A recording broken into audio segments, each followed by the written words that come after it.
Good afternoon everyone.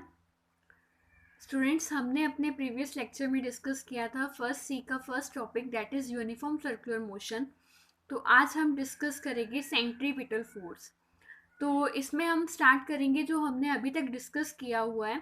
तो students, हमने जब यूनिफॉर्म सर्कुलर मोशन डिस्कस किया था उसमें हमने ये डिस्कस किया था कि जब भी कोई बॉडी यूनिफॉर्म सर्कुलर मोशन में होती है तो उसका स्पीड क्या होता है, कांस्टेंट होता है, पर उसका डायरेक्शन क्या होता है, कंटिन्यूसली चेंज होता है। और due to change in direction there is a arising of centripetal acceleration. ठीक है। तो क्या होता है कि जब डायरेक्शन चेंज होता है तब एक्सलरेशन प्रोड्यूस होता है। ठीक है। और उस एक्सलरेशन को हम क्या बोलते हैं, सेंट्रीपिटल एक्सलरेशन बोलते हैं। ठीक है। तो अगर आप यहाँ पे देख पा रहे हैं तो जो सेंट्रीपिटल एक्सलरेशन होती है वो ऑलवेज किधर को होती है, toward the centre of a circle. ठीक है। तो बेटा आगे क्या है कि जो फोर्स हमें रिक्वायर होती है to produce this centripetal acceleration, उस फोर्स को हम क्या बोलते हैं, सेंट्रीपिटल फोर्स बोलते हैं। ठीक है। तो बेटा जो सेंट्रीपिटल फोर्स होती है वो फोर्स जो एक बॉडी पे एक्ट करती है जब बॉडी सर्कुलर पाथ पे मूव करती है इन ए पर्टिकुलर डायरेक्शन, मीन उसकी डायरेक्शन क्या है, कंटिन्यूसली चेंज हो रही है, एंड जो उसका सेंटर होगा वो टूवर्ड्स द सर्कुलर पाथ होगा। ठीक है। तो इसमें नेक्स्ट है हमारे पास इसके एग्जाम्पल। तो फर्स्ट एग्जाम्पल है मेरे पास revolution of electron round the nucleus. तो हमने ये पहले भी पढ़ा हुआ है कि जो इलेक्ट्रॉन है वो किसके अराउंड मूव करता है, न्यूक्लियस के अराउंड मूव करता है।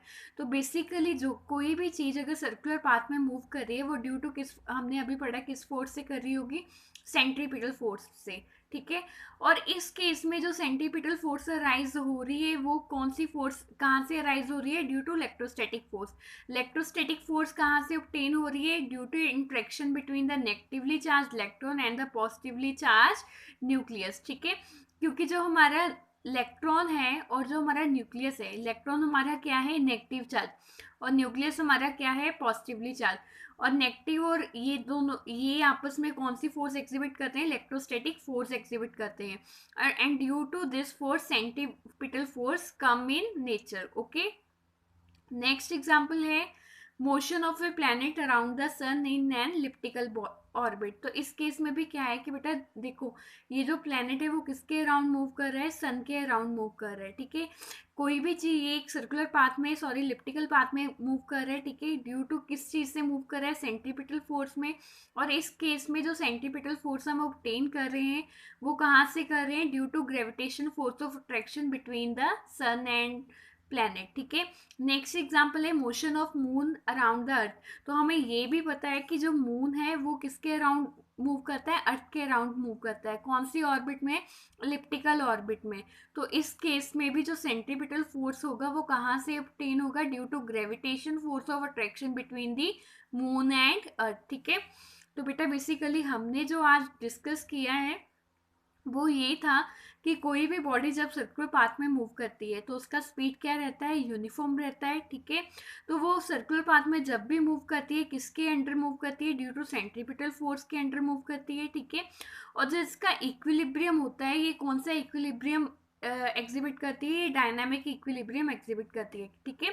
हमने दो तरह के इक्विलिब्रियम पढ़े थे। एक पढ़ा था हमने स्टैटिक इक्विलिब्रियम, एक पढ़ा था हमने डायनामिक इक्विलिब्रियम। स्टैटिक इक्विलिब्रियम में क्या था कि बॉडी पे जो भी फोर्सेस एक्ट कर रही हैं वो बॉडी को रेस्ट की पोजीशन में ही रखती हैं। ठीक है। तो जो डायनामिक इक्विलिब्रियम था इसमें भी नंबर ऑफ फोर्सेस एक्ट कर रही होती है बॉडी पे, पर बॉडी हमारी क्या रहती है, एक कांस्टेंट मोशन में रहती है। ठीक है। बेटा ये थी हमारी सेंट्रीपिटल फोर्स। नेक्स्ट हम डिस्कस करेंगे सेंट्रीफ्यूगल फोर्स। Thank you.